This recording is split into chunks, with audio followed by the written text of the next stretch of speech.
The first time my daughter-in-law told me not to eat too much at dinner, I thought she was joking. I was sitting at the far end of the dining table, looking at a plate of roast chicken, mashed potatoes, green beans, and salad. It was a Sunday evening. My son, Rodolfo, had invited me over for dinner with his wife, Diana, and their 2 children.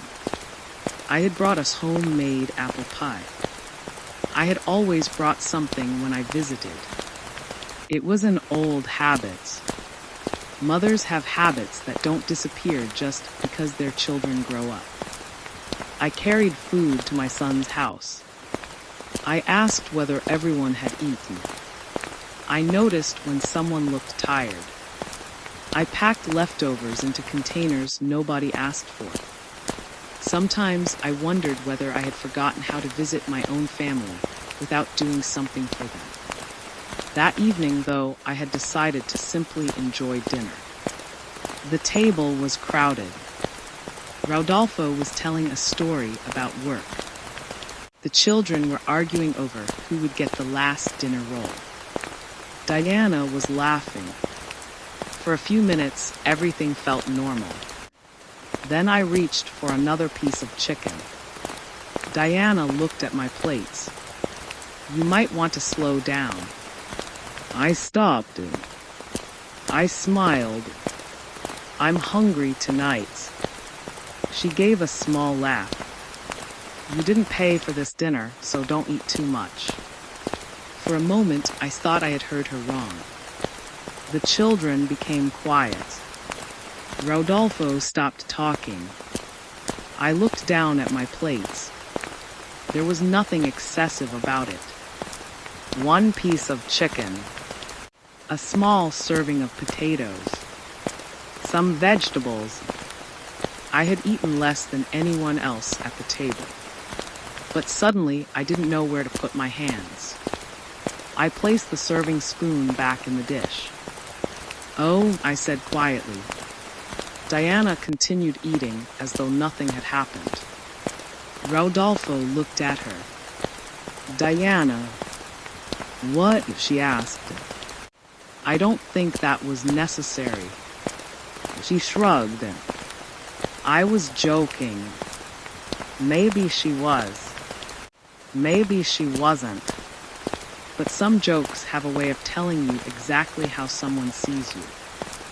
I looked around the table. My grandchildren had started talking again. Rodolfo was staring at his plate. Diana was reaching for the salad. And I sat there thinking about all the meals I had prepared for this family over the years. The birthday dinners, the Thanksgiving turkeys, the casseroles I dropped off when Rodolfo was sick, the groceries I bought when they were going through a difficult month. I had never kept a record. I had never expected a thank you for every meal. That wasn't why I gave. But sitting there with my fork resting beside my plate, I realized something painful. I had never thought of food as belonging to one person. In my family, if there was enough, everyone ate. That was how I had raised my children. Nobody measured love by the number of bites on someone's plate. I looked at my son. He finally met my eyes. There was embarrassment in his face. I smiled at him. Not because I was okay. Because I didn't want my grandchildren to remember their grandmother crying at the dinner table. I took a sip of water. Then I quietly pushed my plate away. "I think I've had enough," I said. The truth was I wasn't full. I had simply lost my appetite. I sat quietly for the rest of dinner, listening to everyone talk around me. Rodolfo tried twice to include me in the conversation. "Mom, did you see that article I sent you?" "Yes," I said. "What did you think?" "It was interesting." That was all I could manage. Normally, I would have asked questions. I would have wanted to hear about his work.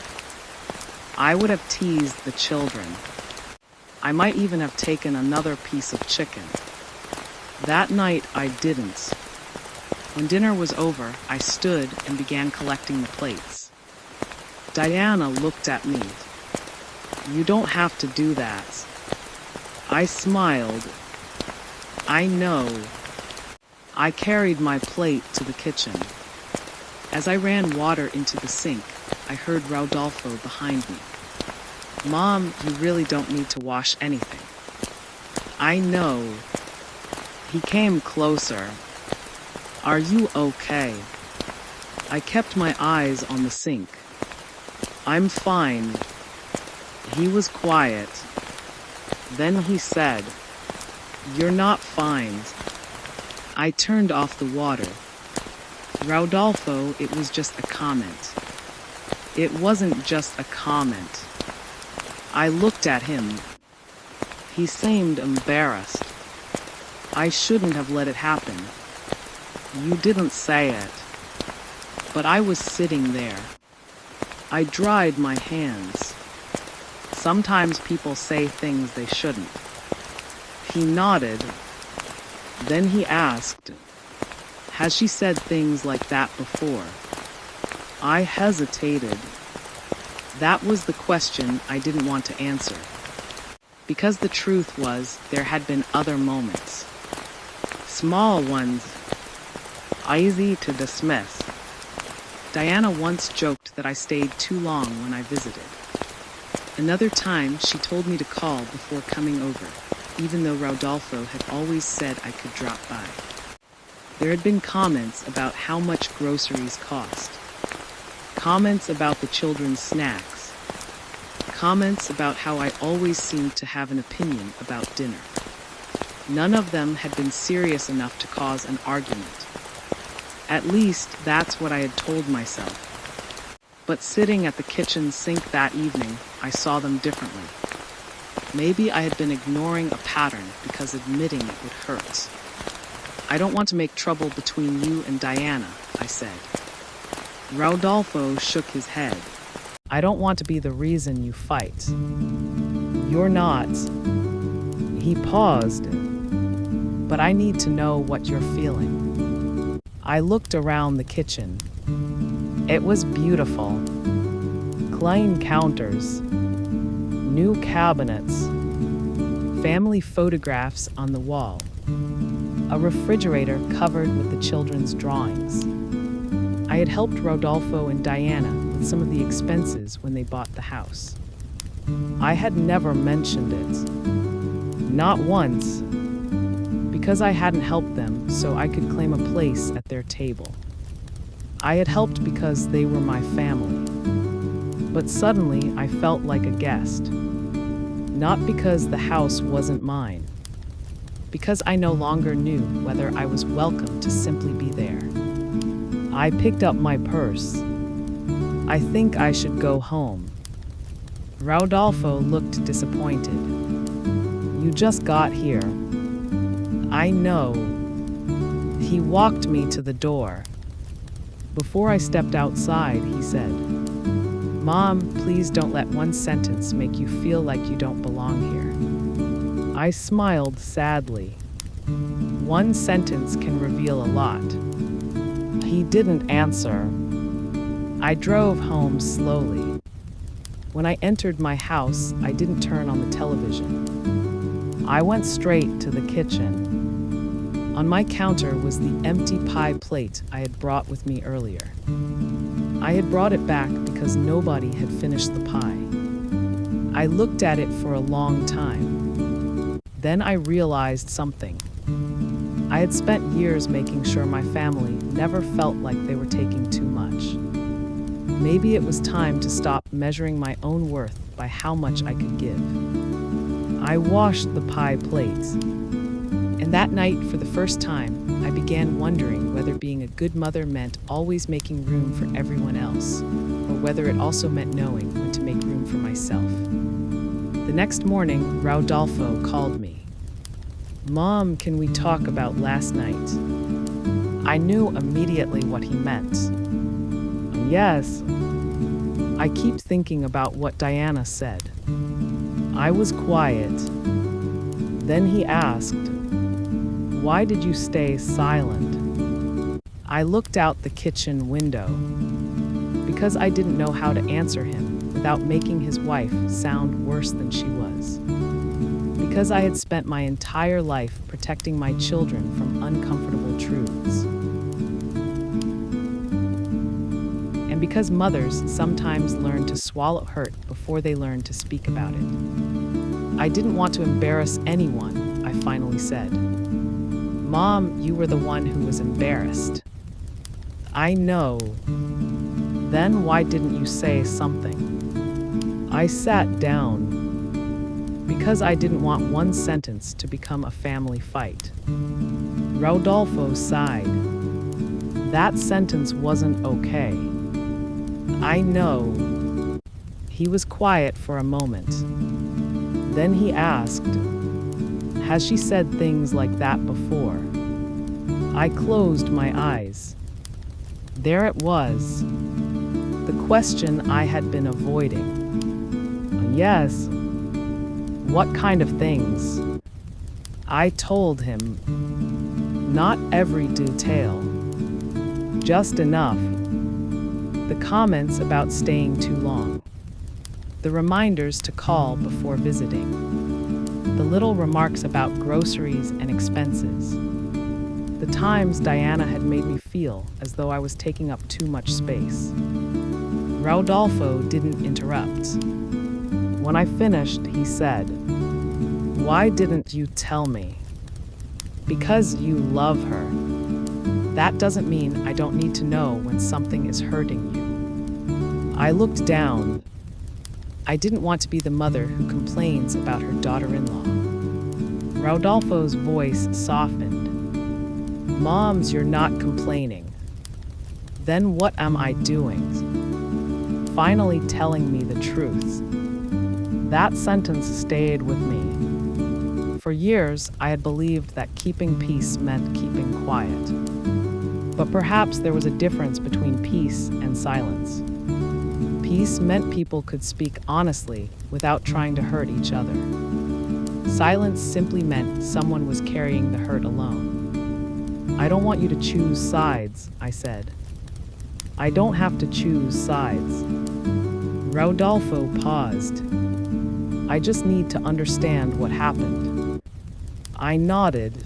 Then he said, "Did you really leave because of what she said?" I looked toward the empty chair at my kitchen table. "Yes." He sighed.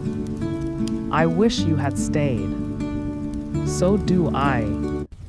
That was the hardest thing to admit. I hadn't wanted to leave. I had wanted to finish dinner with my son. I had wanted to hear about his week. I had wanted to laugh with my grandchildren. I had wanted to feel like their mother, instead of someone who had to justify taking another bite of food. Rodolfo was quiet for a long time. Then he said, "Mom, I want you to come over." I hesitated. "Why?"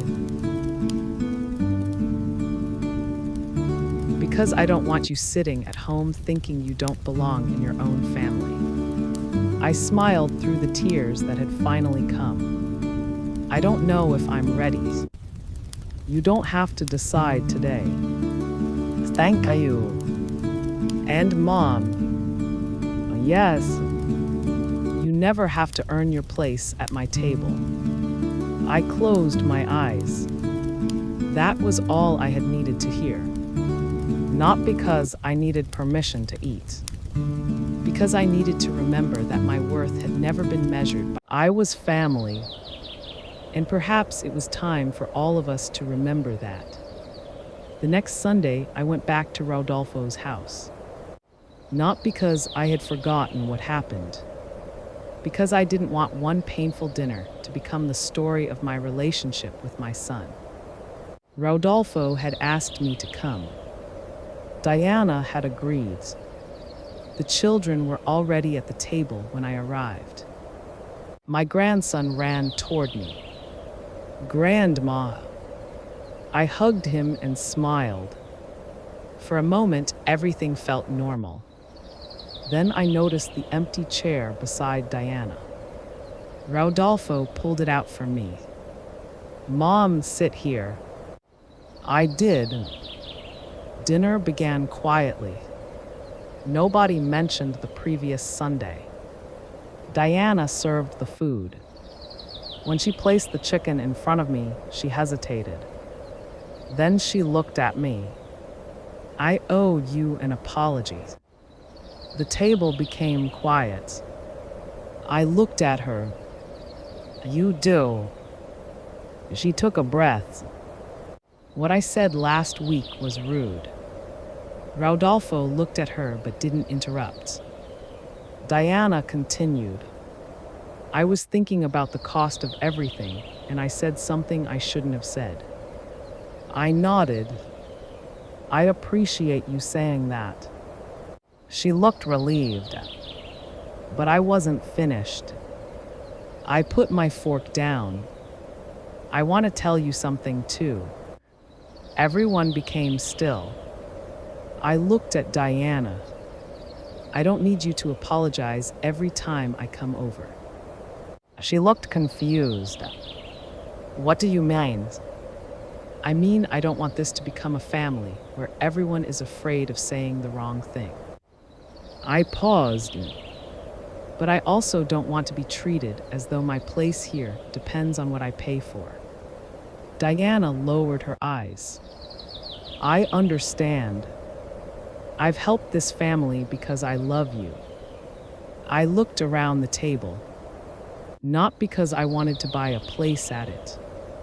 Rodolfo reached for my hand. I continued. "And I don't want my grandchildren growing up thinking that family members have to earn their right to sit down and eat together." Nobody spoke. My granddaughter looked from me to her mother.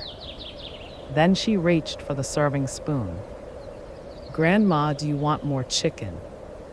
Everyone looked at her. I smiled. "Yes, sweetheart." She picked up the serving spoon. "How much?" I laughed softly. "As much as I want." Everyone laughed. Even Diana. The tension finally broke. But something had changed. Not because I had won an argument. There had been no argument. I had simply said what needed to be said. Later that evening, Diana walked me to the door. "I'm sorry," she said again. "I know." She hesitated. "And thank you for telling me." I touched her arm. Sometimes families don't need another sacrifice. She looked at me. They need honesty. I smiled. "And a little more chicken." She laughed. That night, I drove home feeling lighter. I hadn't demanded an apology. I hadn't asked anyone to take my side. I had simply reminded my family that love should never make someone feel like they have to earn their place at the table. A few weeks later, I went to Rodolfo's house again. This time, I arrived carrying nothing but my purse. No pie, no casserole, no groceries, no carefully prepared contribution. Just me. Diana opened the door. "Mom, you're here." "Yes." She smiled. "Come in, dinner's almost ready." I walked inside. Nobody asked what I had brought. Nobody needed me to pay for anything. Nobody looked at my hands. I sat at the table. Rodolfo talked about work. The children told me about school. Diana asked whether I wanted coffee. It was an ordinary family dinner. And somehow it felt more meaningful than any expensive meal I had ever paid for. My granddaughter picked up a dinner roll and handed it to me. "Grandma, you want this?" I smiled. "Yes, please." She placed it on my plate. And in that simple moment, I understood something I should have learned years earlier. I didn't belong because of what I paid for. I belonged because I was loved. Family isn't a restaurant bill. It's not something you purchase. It's the people who make room for you when you sit down. I still love helping my children, but I no longer feel that I have to bring something in my hands to deserve a place at their table. The people who truly value you won't measure your worth by what you bring. They'll simply be glad that you came. They'll simply be glad that you came.